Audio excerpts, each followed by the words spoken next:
السلام عليكم ورحمة الله وبركاته. أهلا بكم حبايبي في مطبخكم قديم وجديد. ازيكم عاملين ايه؟ يا رب تكونوا في أحسن حال. النهاردة والأكلة اللي يعني المصريين بيحبوها بيعشقوها، المحشي بكل أنواعه. عملنا مع بعض محشي الكرنب بكل تفاصيله النهاردة، والفيديو المتأخر معلش كان المفروض أنزله من زمان. المحشي الكوسة والبتنجان. الكوسة والبتنجان في ناس كتير بتستصعب ان هي تحفرها وتجهزها للمحشي، بس والله حاجة سهلة جدا. وللبنوتات اللي لسه ما يعرفوش ازاي يتعلموها معايا النهاردة ان شاء الله هيلاقوها سهل جدا.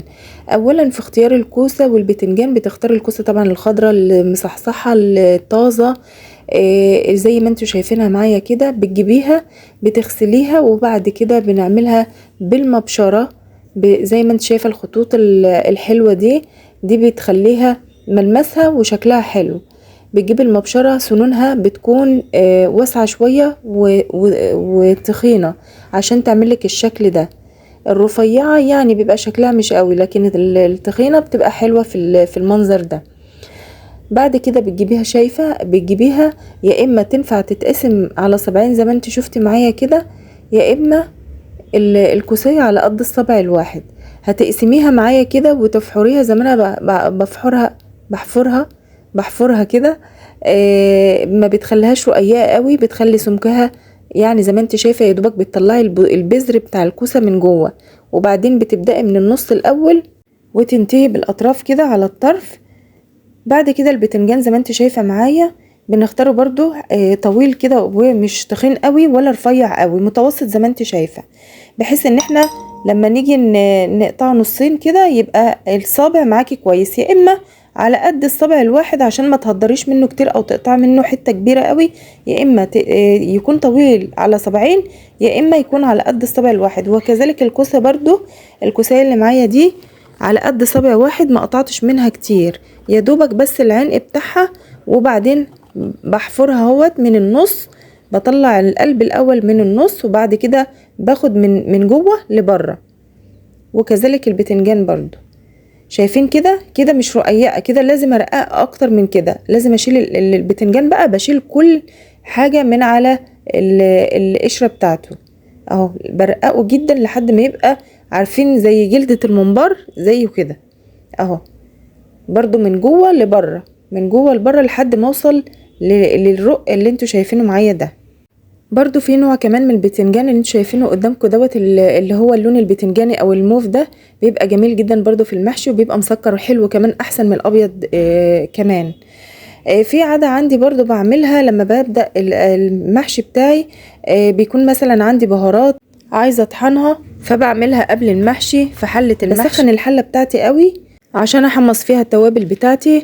بدأت بالفلفل وطحنته في المطحنة، وبعد كده الكزبرة اهي طحنتها، وبعد كده عملت شوية كمون، وده شكل الكمون اهو قبل ما يطحن.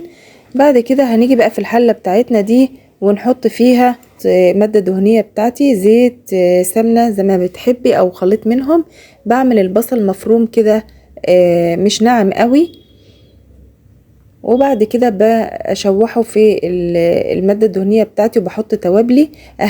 اهم حاجة، اهم توابل بحطها الفلفل، الكمون، الكزبرة.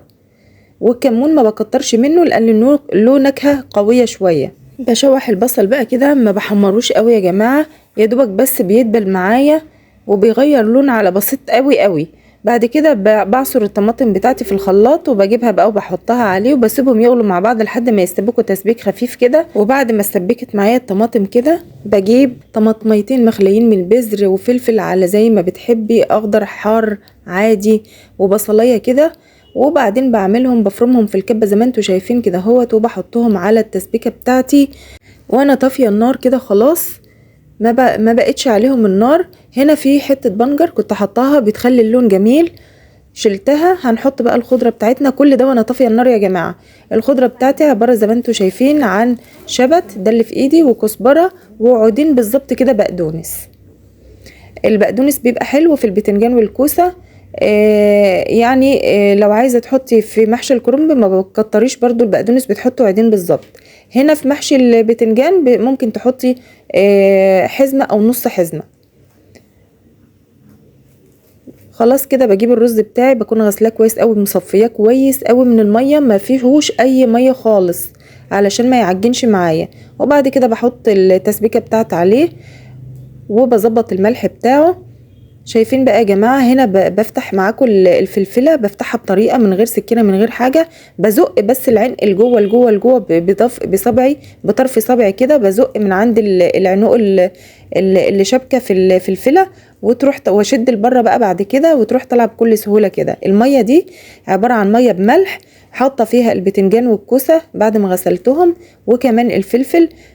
طبعا الصينيه انا دلوقتي مش هحشي في حله، بحشي في صينيه، ومش هفرشها اي حاجه علشان انا عايزه البتنجان والكوسه بتاعي محمرين كده في الزيت. فحطيت بس فيها شويه زيت في الارضيه وفلفلايه كده متقطعه بس، مش اكتر من كده.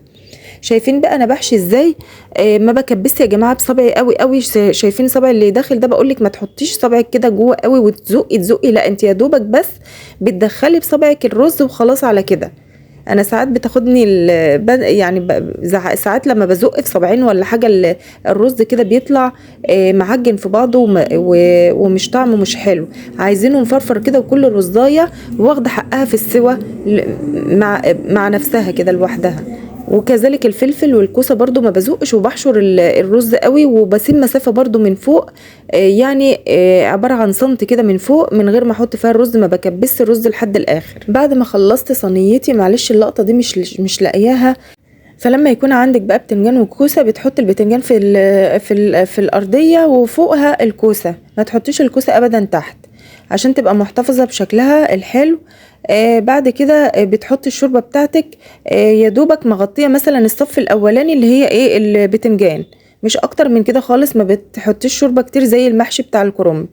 وبعدين غطيتها بالفويل وحطيتها في ارضيه الفرن وعلى اعلى درجه حراره. وفي الفرن التسويه بتاعته جميله جدا يا جماعه، وممكن تعمليها برضو على عين البوتاجاز من فوق.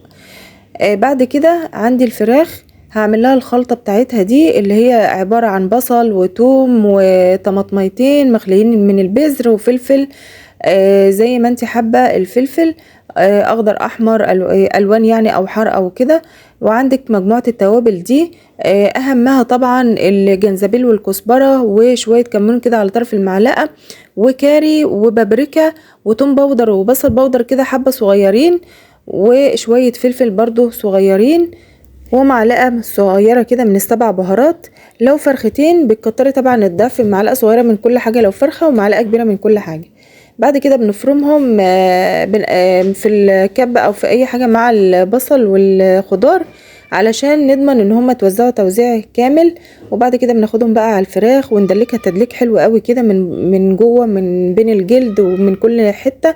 طبعا انا منضفه الفراخ ونقعاها، وبعد ما نقعتها وصفتها من الميه عصرت عليها ليمونه، وبعد كده شرحتها كده شرايح من الوراك زي ما عملنا قبل كده في الفيديو بتاع الفراخ، وطريقه تتبيلها والكلام ده كله شفناه قبل كده في فيديو لوحدها زي ما انتم شايفين معايا كده. وبعدين جبت الصينيه ورصصتها، وبعدين لو عايزه تديلها وش بقى بالصلصه، معاها معلقه زيت وحبه فلفل بالفرشه كده، وبديها الصلصه دي من على الوش عشان تتحمر كويس. وكمان كوبايتين ميه كده في الارضيه، ما بكترش علشان مش عايزاها تبقى زي المسلوقه، عايزاها تبقى محمره ومشويه كده في الفرن. وبدخلها الفرن بقى على اعلى درجه عادي، ما تخافيش، وبتحطيها في الرف الوسطاني وبتسيبيها لحد ما تستوي بالمنظر الجميل اللي ورا اروع منه ده. وبعد كده طلعت معاها كمان صينيه المحشي اهي،